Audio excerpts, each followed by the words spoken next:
Fala pessoal, tudo bem? Estamos começando mais um CI Podcast aqui no canal Intermediário. Estou voltando aqui, né? Na verdade, na semana passada já teve o vereador Soares. No estranho tá aqui de social. O Anderson falou que eu tô meio coxinha. Tá coxinha pra caramba. Mas não é por causa do trabalho, tá, pessoal? Não é pra parecer sério, não.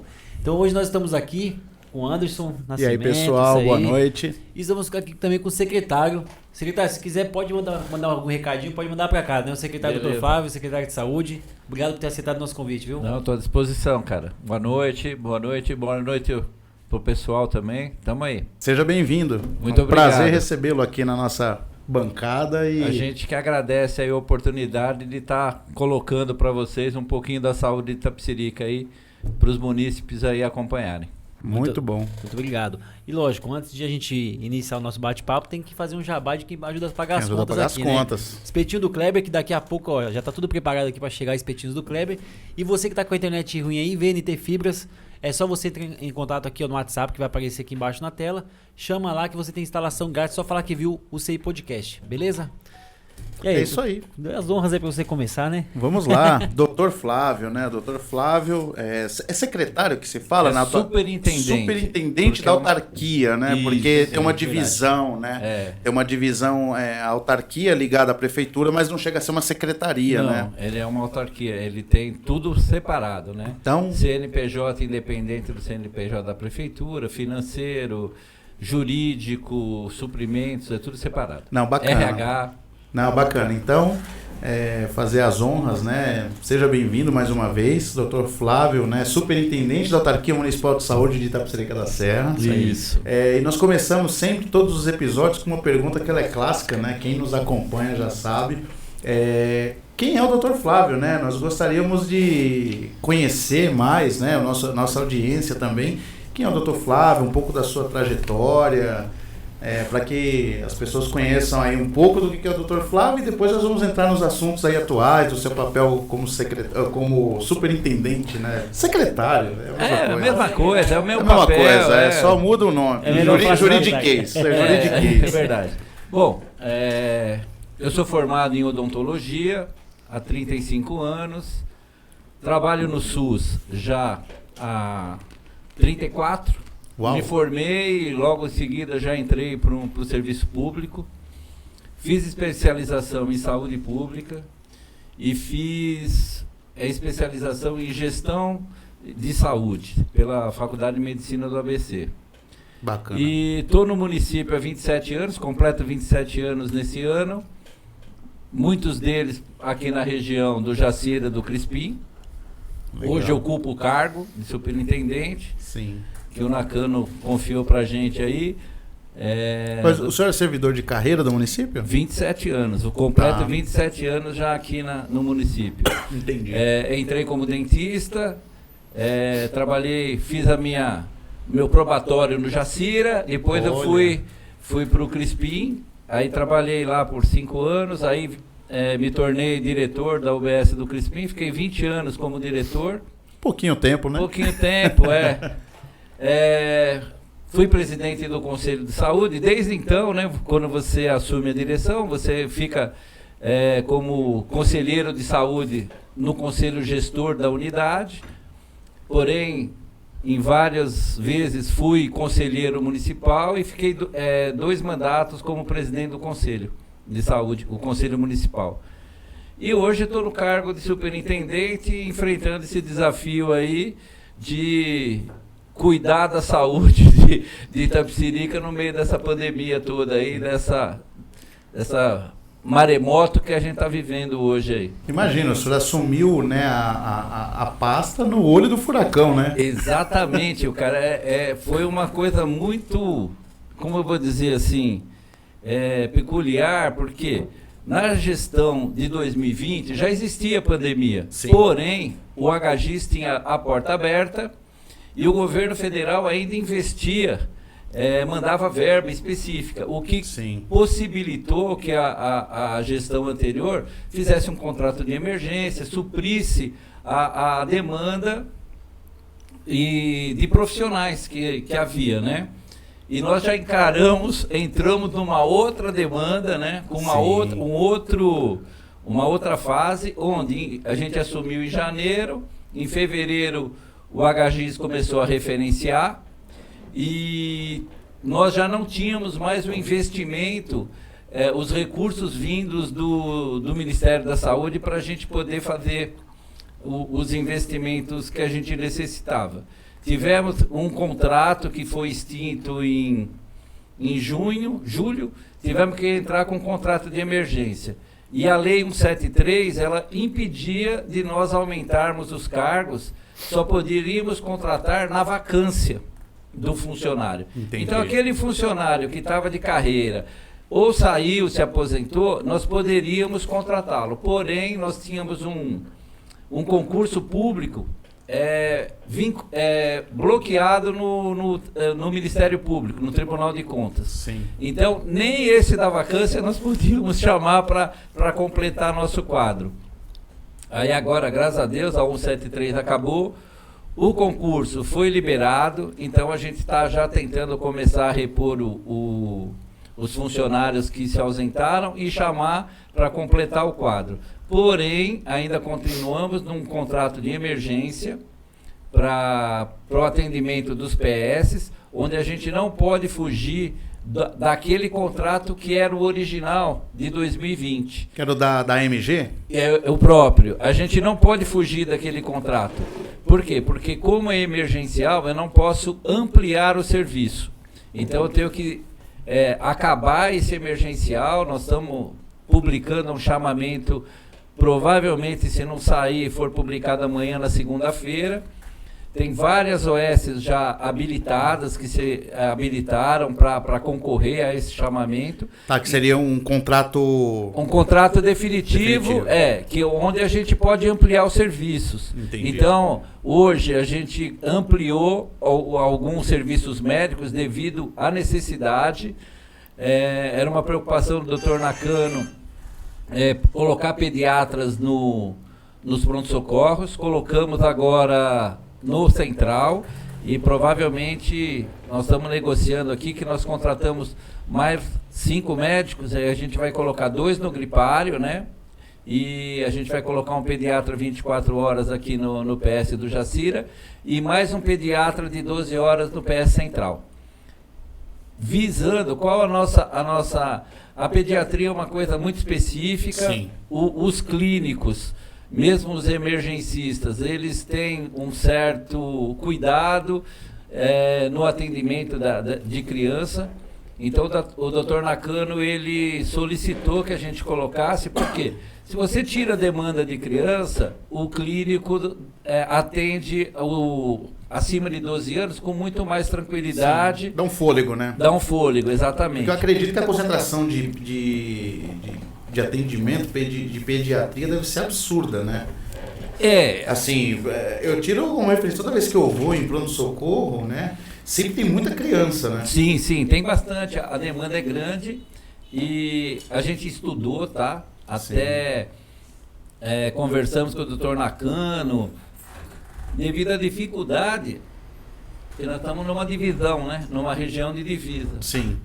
Tem o Jacira, um pouquinho para lá em Boguaçu, um pouquinho para lá em São Paulo. Então, a gente vai acabar atendendo pessoas de outros municípios. Porém, isso faz parte, nós somos pronto-socorro, a gente não pode deixar de atender a nossa população pensando dessa forma. Então, a gente vai colocar o pediatra, se Deus quiser, acho que semana que vem, no máximo, já vai ter um pediatra aí no Jacira 24 horas. Um dia, 12 horas de dia, 12 horas de noite. E é engraçado, essa questão do pediatra, na verdade, é muito importante, porque assim... Sim. Desde que eu me conheço, não é de hoje que a gente enfrenta dificuldades na saúde, não é só quem está psíquico. Apesar, se a gente comparar com outros países que não têm serviço público de saúde, é lógico que o Brasil tá bem na frente. Mas, o SUS, né, de uma forma geral, ele atende a algumas necessidades, né, de uma forma, vamos dizer assim, muito importante. Ele não é perfeito, mas ele atende. Mas ele é importante, ele é um dos melhores sistemas de saúde do mundo, né? Ele é um... Agora, o que me deixava muito espantado desde moleque, e assim, e depois você escuta outras pessoas falando, que assim, qual que é a maior reclamação de um pai que leva uma criança num pronto-socorro?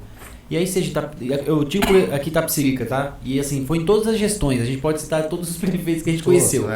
Chegava lá no médico, aí levava a criança e falava assim, ó, eu não sou pediatra, leva no pediatra. Então, outro caso, ortopedista. Não, esse aqui tem que ir no ortopedista. Porra, velho, o cara não tem dinheiro às vezes nem pra comer direito. Não tem Aí dinheiro manda o cara condução. levar no pediatra. Tá, meu amigo, onde é o pediatra? Onde eu vou encontrar um pediatra que tá me seguindo? Aí ele vai na UBS, lá tem vaga para 2, 3 meses. O que acontece também é assim... Chegou o churrasquinho, eu vou distribuir aqui, viu? Fica à vontade, doutor. Beleza. A pediatria, quando as unidades eram UBS, Sim. Unidade Básica de Saúde, o quadro era composto por um clínico, um pediatra e um ginecologista. Sim. Hoje, a USF, que é a Unidade de Saúde da Família, o profissional médico, ele é um generalista. Tá. Então, ele tem o atendimento, ele tem noção de todas as especialidades de GO e, na necessidade, a gente tem os pediatras de referência, né? Sim. Então, a gente pode, se ele está inseguro ou numa dúvida, ele pode acionar um pediatra da referência para sanar essa dúvida. Certo. Então, realmente acontece isso mesmo. Clínico geral não tem a segurança de atender pediatria, é uma coisa, até porque quem fala é a mãe. Então a mãe já ela fala até o remédio, né, que o filho tem que tomar. Exatamente. Então, isso aí é uma coisa que é difícil. Sim, imagino. E o doutor Nakano, com a visão dele de médico, ele se preocupou com isso e a gente vai suprir essa necessidade, independente de ter invasão ou não. Nós vamos estar atendendo. Eu imagino, até porque existe uma pressão, né, além da natural, que já sempre existiu, pelo fato do prefeito ser um médico, né? Exatamente. Então, acho que tem como posso dizer, uma responsabilidade dobrada, né, com relação a essa demanda e essas dores da área da saúde, porque as pessoas falam, poxa, nós temos um prefeito que é médico, que conhece, sabe como é que funciona. Ele também veio do serviço público, sim, né? O doutor Nakano, ele é vascular, né? Ele é vascular, mas ele já está aqui no município antes de mim até. Ele chegou em 92, acho, eu cheguei em 95. Olha. Então a gente já está aí, já batalhando há muito tempo. Ele chegou quando era tudo mato ainda. Aqui, ó, fiz muitas caminhadas aqui, não sei se vocês são mais jovens, né? Mas na época da paz, a gente andava procurando... O Jacira era um bairro que tinha uma visão, né? O pessoal falava que era violento. Sim. E a gente que vivia aqui, trabalhava aqui, não enxergava assim, né? Então fizemos campanha aí, o Jacira é da paz, foi uma coisa bem legal na época que eu assumi aqui em 95. Ô, doutor, e deixa eu te perguntar, qual que é o maior desafio? Porque quando o senhor entrou numa coisa, eu acho que agora depois desse ano, mesmo já tendo toda essa experiência no serviço público, né, sendo um funcionário de carreira, como o professor falou, quando o senhor entrou, o senhor já viu alguma dificuldade. Hoje, depois de um ano, enxerga algumas dificuldades que às vezes não é a mesma de quando começou. Qual a visão que o senhor tem hoje? Do que mais encontra dificuldade para fazer o serviço funcionar? Bom, as dificuldades, o dia a dia te apresenta inúmeras dificuldades, tá? Cada dia você apresenta. Numa maneira global, a gente acaba ficando assim. A gente tem que reestruturar a atenção básica. Por quê? Porque a porta de entrada do serviço de saúde é na UBS, é na USF. É onde a pessoa é próxima da casa dela, é onde ela tem que receber sempre o primeiro atendimento, fazer seu acompanhamento das suas doenças, por exemplo, uma hipertensão, uma diabetes, é ali que ela tem que receber esse acompanhamento. Quando isso não funciona, repercute aonde? No pronto-socorro. Por quê? Porque a pessoa fala assim, quando você desfideliza o munícipe à atenção básica, você acaba criando uma fidelidade com ele no pronto-socorro. Aí ele não vai mais na UBS e vai ao pronto-socorro. E não trata de fato o problema, né? Porque o pronto-socorro geralmente assim, é um alívio na hora. É imediato. Você está com a pressão alta, né? Você vai tomar lá um hipertensivo, a sua pressão vai baixar, procura o UBS para fazer acompanhamento. Então, o ano passado, a gente enfrentamos com a Covid, muitas UBSs ficaram assim, sem marcar as consultas. A gente depois, conforme a onda foi baixando, a gente entrou com as consultas de um jeito mais restrito e fomos ampliando. Então nós acreditávamos que esse ano a gente ia conseguir reestruturar a atenção básica, tá? Sim. Colocar médicos. Hoje a gente tem médicos da atenção básica que são do programa Mais Médicos, porém nós tínhamos 24 se desligaram do programa, então nós temos 16 só médicos do programa, e a gente pensávamos em que o Ministério ia repor. Nesse momento, até o presente momento, a gente não foi contemplado ainda pela reposição desses médicos. Então nós já estávamos nos planejando para repor o quadro médico.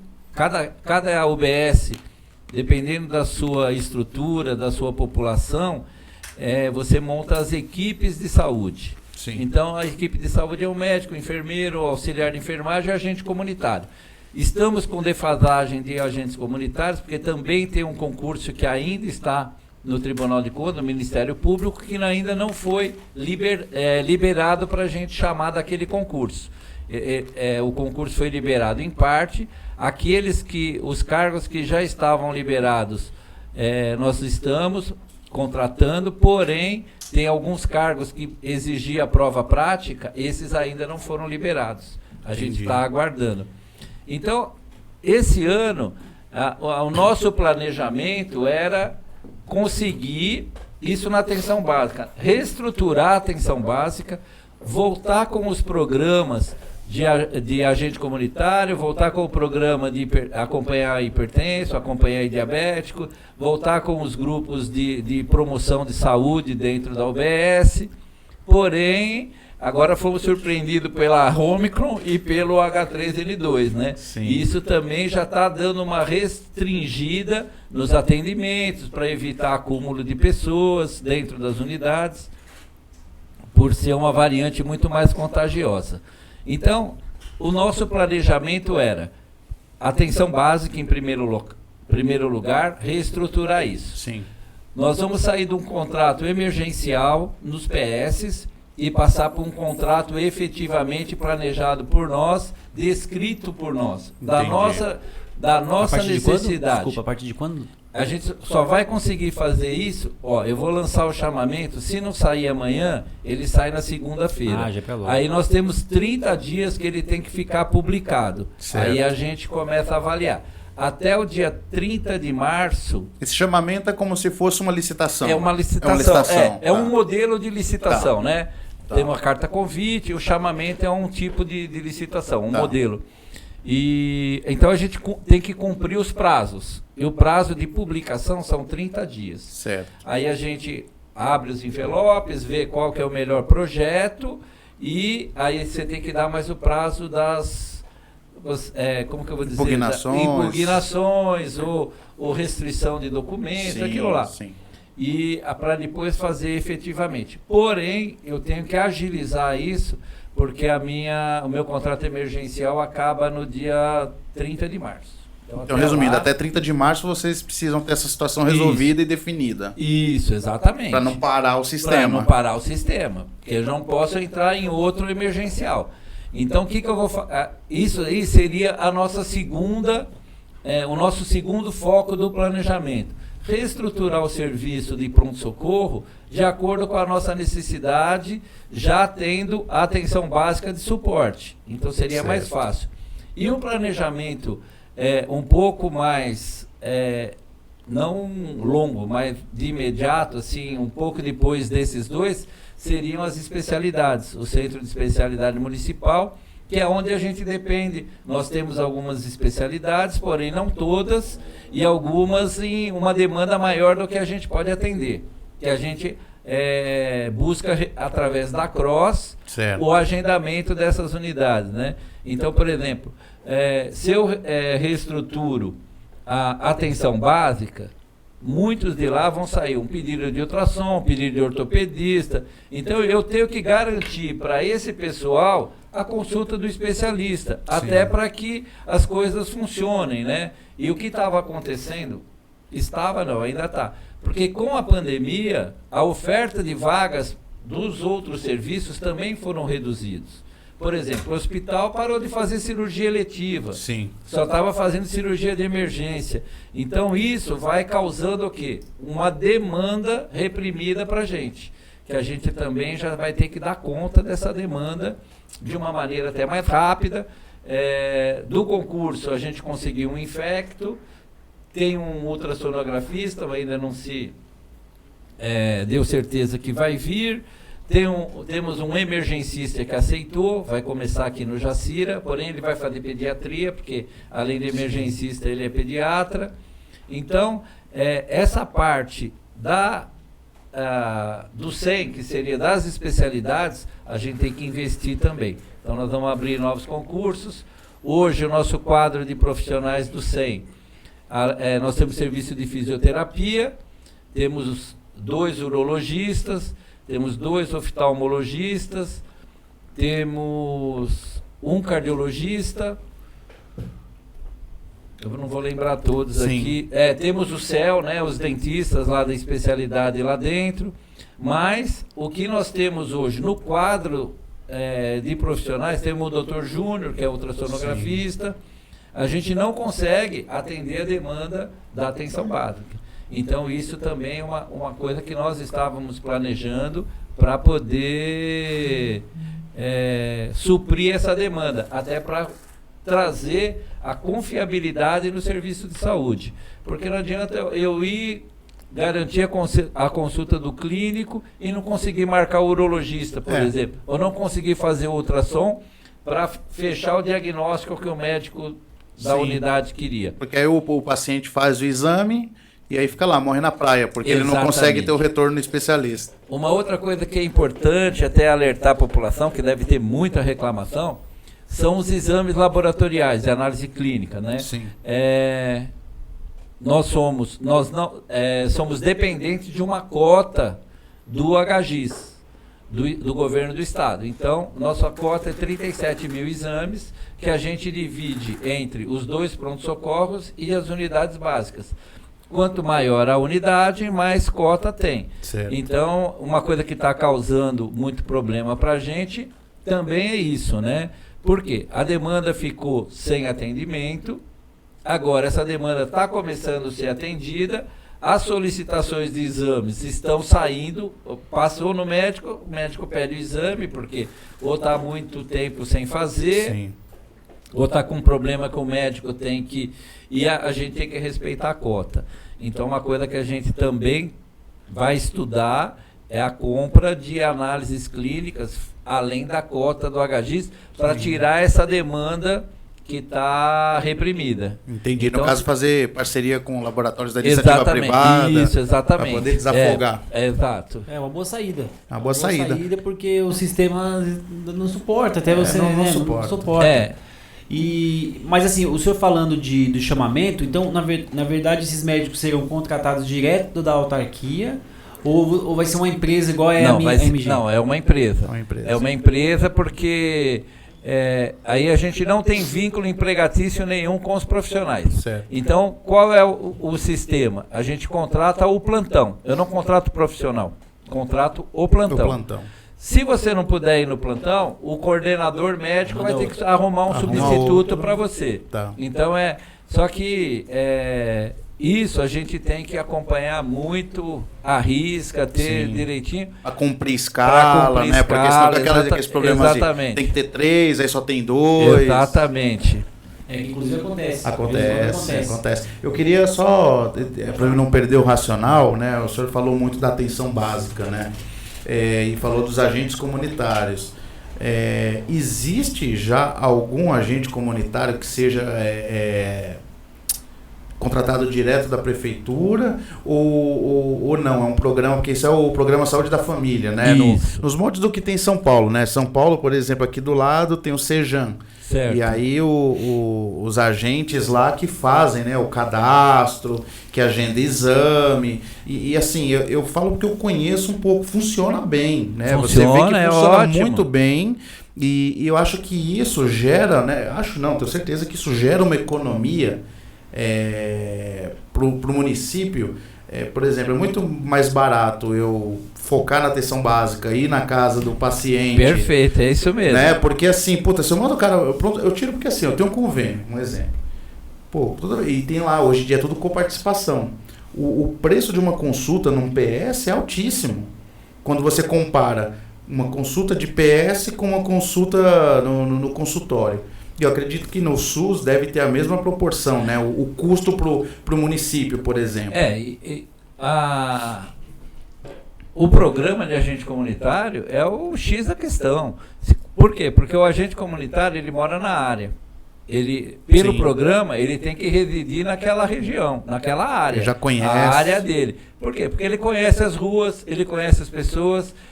Com o desenvolvimento do trabalho dele, quando ele chega na sua casa, ele vai te cadastrar quantos diabéticos tem, ele faz o cadastramento da família. Então ele já sabe, preciso passar lá porque lá tem um diabético. Então quando você fala do posto do diabético, ele fala, eu sei onde tem, eu sei onde está. Então isso é muito importante. Infelizmente, a gente não tem a nossa área coberta por agentes comunitários, ou melhor, nós temos agentes comunitários, tá? Mas eles são insuficientes para cobrir toda a área. Entendi. Tem um concurso, esse concurso está ainda no Ministério Público. Vão ser contratados direto da autarquia, então. Vão ser contratados. Não é terceirizado nos mesmos moldes que tem a gestão. Infelizmente, porque assim, na criação da lei do cargo, aqui foi criado como concurso. E, na verdade, deveria ter sido criado como processo seletivo. Porque coloca um OS que eu acredito que dá muito mais... Não é nem por isso. É assim, porque se você contrata...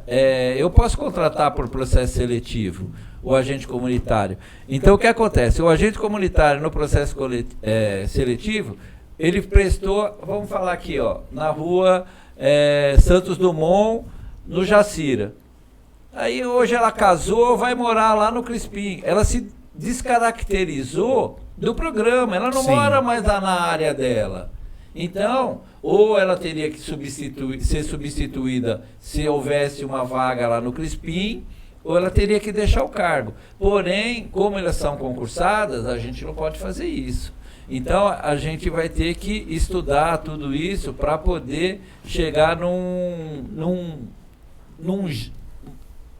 de uma maneira que elas consigam, além de trabalhar na área, estar sendo concursadas, porque todas no nosso serviço são concursadas. Porque eu vejo os municípios que eu conheço, né? São Bernardo do Campo também tem um programa muito estruturado de programa de saúde da família.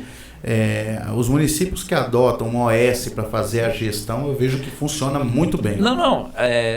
Nós podemos, tá? Só basta ter recurso. Entendi. Porque então falta grana. Falta grana. A grana que manda, que eu posso contratar uma OS para fazer uma gestão plena dentro de uma unidade de saúde. Entendi. Então, o que eu faço? Qual é a demanda da unidade? Médico, enfermeiro, auxiliar, técnico, agente. Eu fecho aquele pacote, a gente chama de gestão plena, e põe todo mundo lá dentro, a OS lá dentro para atender. E não tem margem para ampliar a folha de pagamento para poder caber pelos agentes de saúde? Então, não, margem tem, porém a gente fica restrito à lei de responsabilidade fiscal, né? Quando você é concursado, você tem que cumprir, você está dentro da lei de responsabilidade fiscal. Quando você é OS, você está dentro do poder financeiro, se você tem para pagar aquela OS ou não. É o orçamento. É orçamento, tipo, tem grana, não tem... E a lei de responsabilidade fiscal, ela está baseada na arrecadação do município. E outra, o município com pandemia e tal, o que aconteceu? A arrecadação tende a cair. Muita gente desempregada, diminui o consumo, Sim. Então a renda diminui. Mas vamos fazer uma conta rápida aqui, doutor? Vamos lá. Quantos agentes de saúde precisariam em Itapecerica da Serra? Olha, eu acho que no concurso são 52. 52. Quanto ganha cada agente aí? 1.500 e pouco. Então vamos colocar que vai dar uns piso, 75, 80 mil. Enfim, eu acho que ela começa com 1.500 e alguma coisa, mas Sim. Porque o funcionário público não tem os reflexos que tem um CLT, né? Por exemplo, que vai ter lá o encargo de folha. Mas ele tem o anuênio, ele tem algumas... É que assim, o que eu penso, aí se você tem uma OS que ele não depende da estrutura, da burocracia, na verdade. É menos burocrático. Eu acredito que 80 mil por mês não é difícil de cortar numa prefeitura que arrecada 500 milhões. Não, arrecada sim, né? Que tem de entradas 500 milhões, né? Porque boa parte também é repasse federal. Sim, o que você coloca, a gente pode até... A gente está estudando até para viabilizar isso. A OS é uma solução? Porém, a gente... não adianta você montar a OS hoje e tirar amanhã. Então você já tem que ter uma previsão de quanto tempo você vai ficar com ela, qual vai ser o custo e para você manter. Porque senão não tem segmento no trabalho. Entendeu? Tem que ter. Ele tem que ser perene. Não, tem que ser algo, exatamente, tem que ser algo planejado. Você pega um Sejam aqui na região de São Paulo, vizinho, quanto tempo eles estão aí? Era Monte Azul, depois acho uns 5 anos já que está o Sejam aí, e vai continuar. É que, assim, eu sou muito desculpa, né? Lógico que eu sei que muita gente trabalha muito dentro da prefeitura, apesar de depois achar que todo mundo lá não trabalha, não é verdade. A gente sabe, inclusive os vereadores, a gente vê pessoas lá dentro da prefeitura mesmo. É como todo lugar, igual empresa. Tem os caras que trabalham pra caramba e tem os caras que não trabalham. Mas assim, tem cara que trabalha muito lá. Mas às vezes tem algumas pessoas que acabam, por ser um negócio tão inflado, ficam um pouco ociosa. Então, de repente, essas pessoas poderiam remanejar aí pro... Olha, saúde. De função, né? Eu falo pela saúde, cara. A saúde está exausta, tanto física quanto mental. Os funcionários. Fala que eu tô falando, quer me ferrar, pô, é só a saúde. Não, mas é o que eu vou falar. Eu falo dá um toque pro Japa, né? Fala, Japa, tem alguém que de repente tá. Mas a gente tem colaboração. Eu vou dar um exemplo aqui. Amanhã, não tenho dúvida. No sábado, nós vamos fazer uma testagem. Nós chamamos nomeado, pedimos auxílio. Então, estamos com um projeto de testar 1.000 pessoas lá no ginásio de esportes. Então a gente tem lá no gripário, a gente principalmente com a Ômicron, muitos funcionários afastados, muitos, e eles têm, até os vereadores estão às vezes mandando os assessores dele dentro da possibilidade de cada vereador, de cada assessor, quando também os assessores não estão com Covid, eles estão nos ajudando, porque a vacinação, não é só chegar lá e vacina no braço.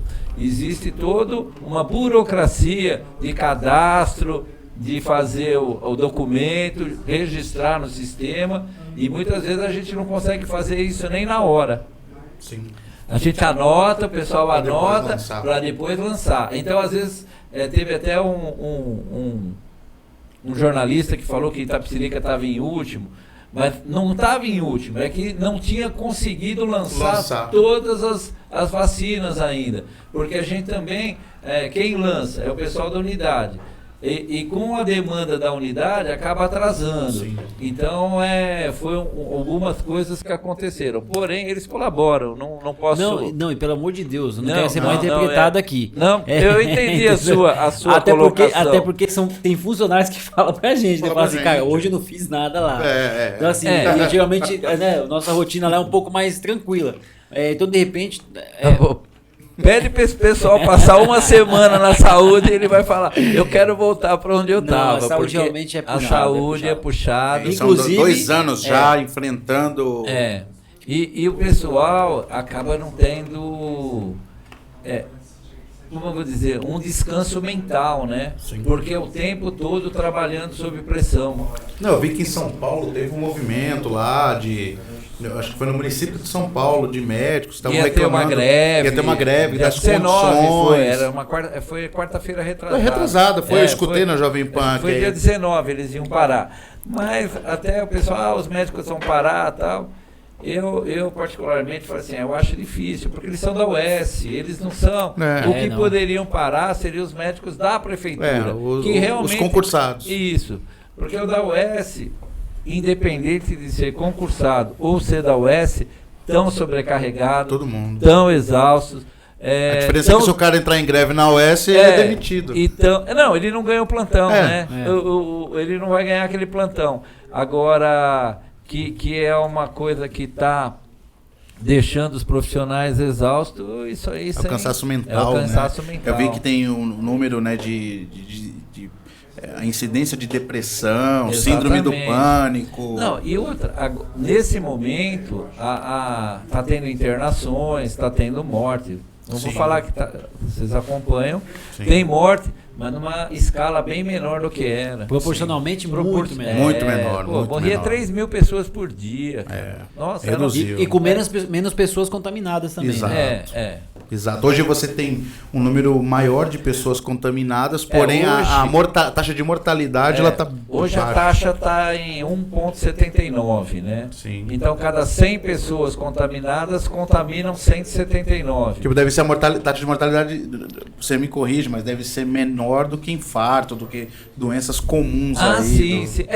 Tudo isso ficou meio que de lado. Ficou de lado, porque assim, você pega a hipertensão, por exemplo, a taxa de mortalidade é absurda. E a M, que é o infarto, o AVC, que é diabetes. Essas doenças, elas ficaram um pouco de segundo plano, né? Sim. As vagas de UTI estavam para quê? Para Covid. Então, é que eu falei, as cirurgias eletivas foram suspensas. Então, aquele mioma que a pessoa tem foi crescendo. Talvez acaba até indo para uma cirurgia de emergência. Exato. Porque não conseguiu fazer a eletiva. Mas a gente reza aí para que isso passe, né? Que a população também nos ajude, utilizando a máscara da maneira correta, utilizando o álcool em gel, evitando as aglomerações. Um pouco de tudo isso é um reflexo das festas de finais de ano, onde todo mundo estava já no limite, né? E acabou indo ver a família, se abraçando e tal. Então é um reflexo. Mas ainda veio essa variante que é muito mais contagiosa e acabou dando essa nova onda aí que a gente tem que estar administrando aí, talvez por mais uns 15 a 20 dias aí. Agora deixa eu polemizar aqui. Vamos lá. Vou soltar uma polêmica. Eu não acho justo a gente comer essa carne fria aqui, né? Vamos lá. Então vamos comer um pouco. Vamos dar pausa. Vamos comendo aqui. Vamos comer. Pega aí. Aqui, ó. Bom, a nossa polêmica é aquela pausa pra comer um churrasquinho aqui, né, doutor? Porque senão depois esfria, o ar-condicionado bate aí, fica tudo gelado isso aí depois. Mas já vou voltar com uma pergunta que eu já falei algumas vezes aqui durante alguns episódios, que isso é uma coisa que me espanta aqui da Psíquica da Serra. E assim, isso acho que já é de anos que dava pra ter resolvido, né? E pelo menos, não sei também, porque teve a pandemia, o senhor também pegou logo num desafio triplo, não sei quantas vezes a gente pode colocar aí que o senhor pegou o desafio, né? Fechou a HGIS, teve a pandemia, aí parece que quando ia acabar a pandemia veio outra variante, mas assim, tem algum planejamento ou tem algo aí, pelo menos no médio e longo prazo, para se implantar uma sistematização da informatização do sistema de saúde? Tem. A gente, até quando assumimos, tinha uma empresa, porém ela estava num nível muito aquém do que a gente podia pagar. E o ano passado a gente ficou, devido a tudo esse referenciamento do HGIS, a pandemia, muitos medicamentos extrapolaram o valor, né? Coisa que uma caixa de luva subiu de 45 para 100. Nossa, eu senti 110. isso. Eu trabalhava num laboratório E aí, puta, eu pagava 10, 12 reais, que eu comprava muito, a caixa de luva, tipo, foi para 120, assim, ó, da noite pro dia. Da noite pro dia. Então a nossa ata era de R$45 a caixa e chegou a bater 120, até mais. Outra coisa, medicamentos para intubação. Sim. Subiu do mercado, quem tinha vendia pelo preço que queria. Sim. Então isso consumiu uma verba que a gente nem tinha. Imagina. A gente teve que correr atrás depois para poder custear todos esses medicamentos.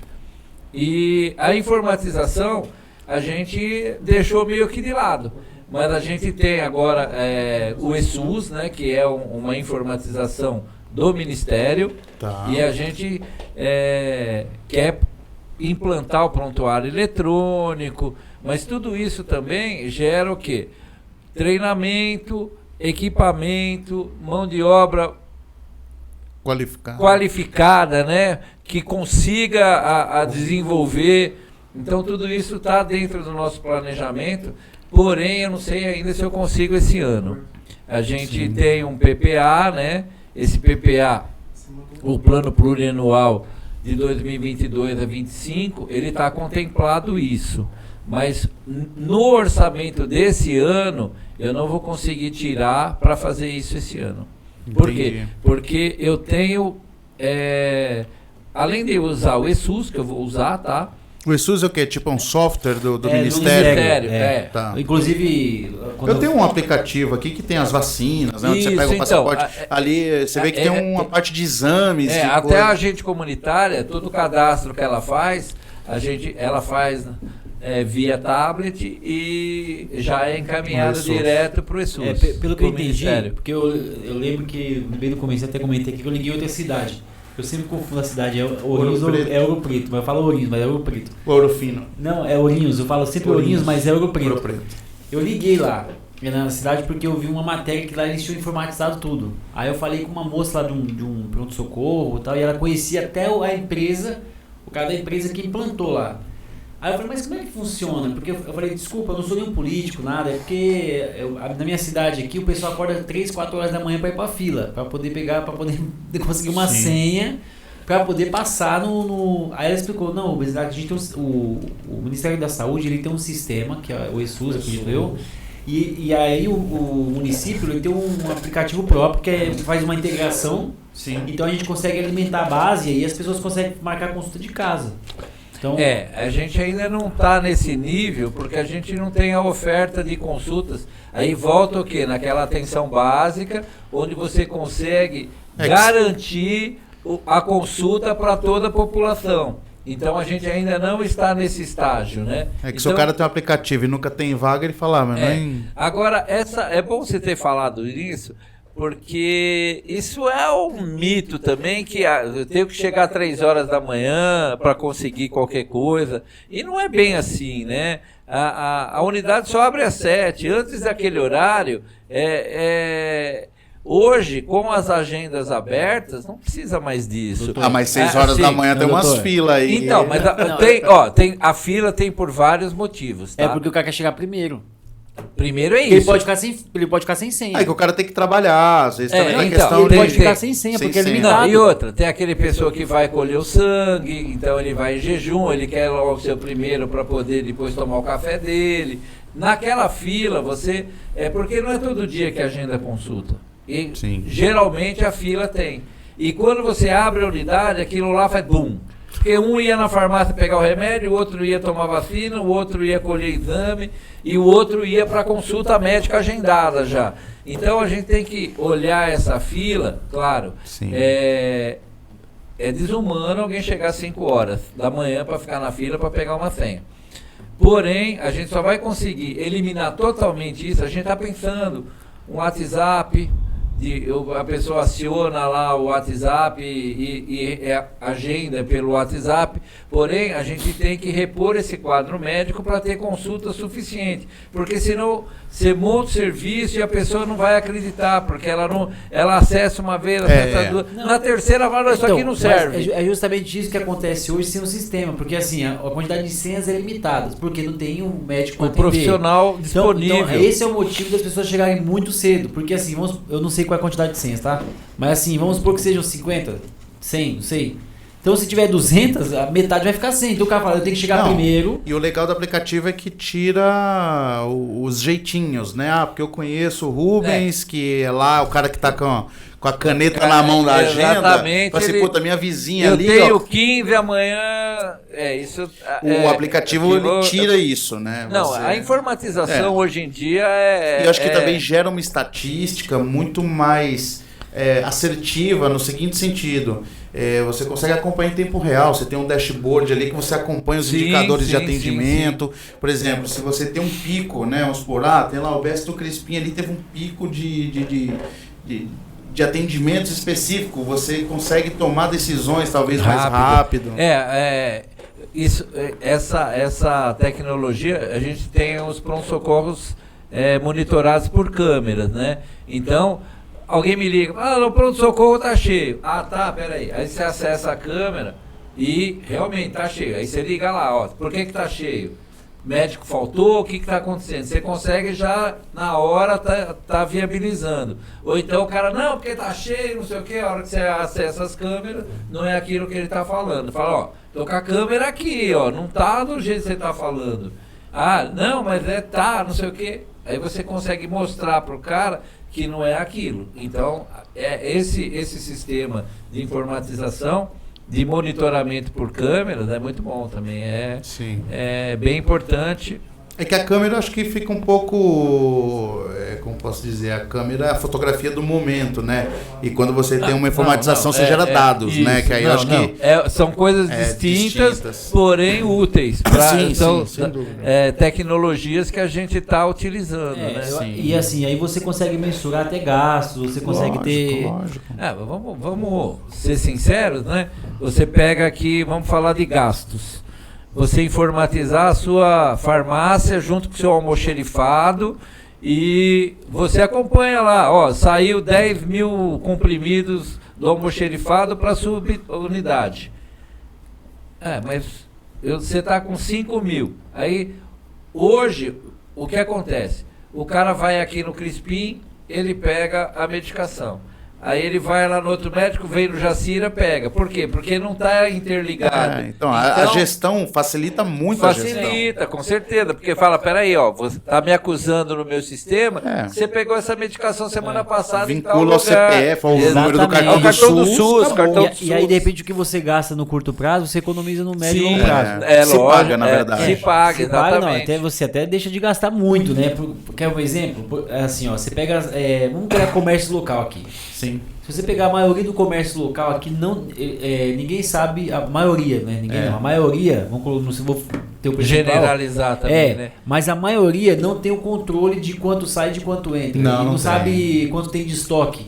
Não tem nenhum sistema, então assim, fica no escuro. Se você perguntar quanto você cresceu esse ano, o cara não sei. Não sabe. Eu acho, não, foi bom. Ele fala, foi bom. Tipo assim, mas foi bom quanto? Foi bom quanto? Não sei quanto eu vendi, mas foi bom. Entrou bastante gente, entendeu? Foi movimentado. Então assim, porque o cara não tem sistema. Então quando tem um sistema, mostra uma realidade pro cara. Fala assim, cara, você tá com muito estoque. Ou então assim, cara, você não tá faturando quanto você precisa para pagar suas contas. Assim, na verdade, assim, os números, eu uso muito essa expressão no meu trabalho, os números não mentem, né? Então, quando você tem números, né, ali, confiáveis, tangíveis, você começa a falar, opa, peraí. Até para saber se o negócio dele está dando lucro ou prejuízo, né? Exatamente. Eu vendi muito, mas você vendeu muito, mas você acompanhou o mercado tal para ver se a reposição, né? Assim, gestão de negócios, né? Mas eu acho que isso também pode ser aplicado na gestão pública. Existe um ditado, né, que é do Vicente Falcone, que é um grande consultor de empresas, ele é responsável pelo modelo de gestão da Ambev. Ele tem uma frase que eu acho sensacional, que o que você não mede, você não gerencia. Perfeito. Então, assim, se você não mede, você não gerencia. Então, qualquer processo. Então, assim, se eu não tenho métricas, puta, não tô gerindo. Né? Então, e eu acho que isso na gestão pública como um todo, isso não é uma coisa, cara, acho que é no Brasil mesmo, isso em todas as esferas, falta muito ainda essa questão da medição, né? Não se mede, tudo muito empírico. E assim, eu acho que o doutor vai concordar com a gente. Tendo esse sistema para medir, para mensurar os insumos que são gastos, por exemplo, o Jacira atende 500 e lá no Central atende 500, vou dar um exemplo. Pô, mas aqui tá gastando o dobro de insumos daqui. O que tá acontecendo aqui? O que tá gastando mais? Então, assim, ele consegue fazer essa gestão, né? Algumas coisas você faz até vamos fazer um exemplo aqui. Mandei 6.000 vidros ou 6.000 comprimidos de dipirona para o OBS do Jacira. Acabou em 10 dias. Opa, alguma coisa. O que está acontecendo? Você identifica da onde está vindo a maioria das receitas, do PS. Exato. O pessoal está indo lá no PS, a dipirona é um dos medicamentos prescritos para Covid, agora para a variante Ômicron. Então, quer dizer, ele vai buscar onde? Ele vai buscar na unidade mais próxima, que é o Jacira. Então, quando você vai fazer a grade do Jacira, nesse momento você já tem que calcular que lá está tendo uma demanda maior porque a pessoa está acessando lá. Então isso aí facilita pra caramba, né? Não, ajuda muito. Tem mais alguma pergunta aí, cara? Cara, eu acho que é isso, né? Eu acho que é isso. Acho que foi bem esclarecedor. Eu tenho uma pergunta só. Pra gente, a gente está caminhando para o encerramento. Após um ano, né, à frente da superintendência da autarquia, já foram colocados, acho que o maior desafio foi o Covid, né? E na avaliação do senhor, assim, qual o maior desafio para agora, para 2022? Que você fala assim, pô, isso aqui é um desafio que é a prioridade primária, assim, que a gente o que a gente precisa atacar. Reestruturar toda a atenção básica. A nossa meta para 2022 não é construir o BS.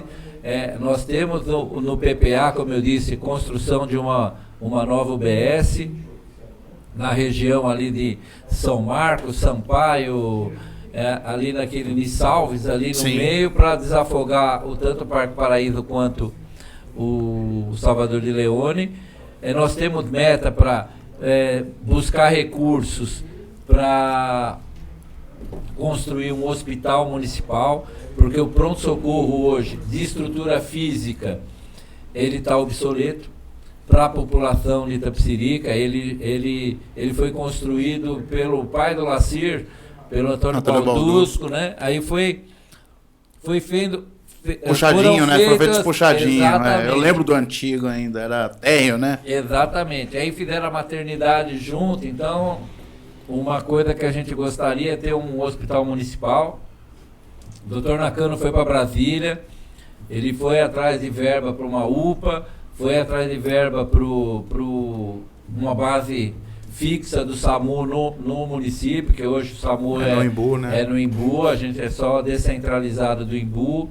Então, tem vários projetos em andamento assim, que a gente quer melhorar a saúde. Porém, foi um ano difícil, 2021.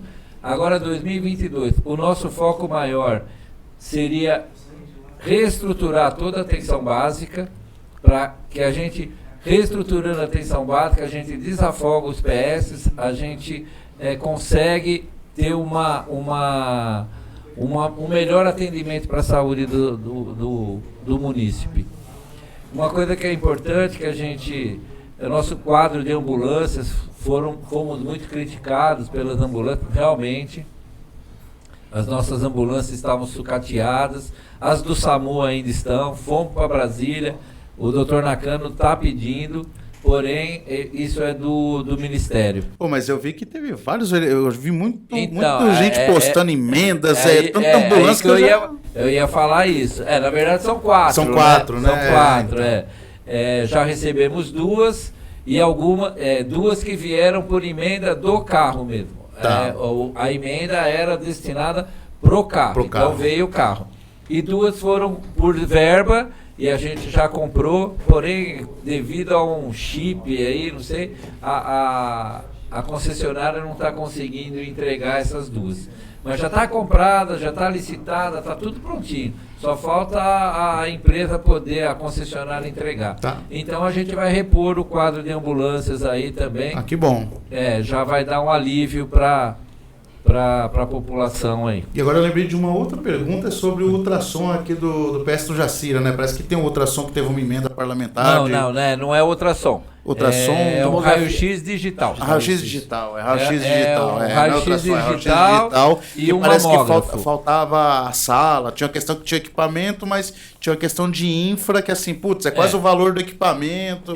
Foram vários fatores, mas o vereador regularizou e a gente já conseguiu, já foi feita a licitação. Legal. Só está faltando agora, até falei hoje no Conselho de Saúde, o parecer técnico. Porque como são muitas empresas, eles ficam brigando. A minha atende aqui, ó, meu aparelho é melhor que esse.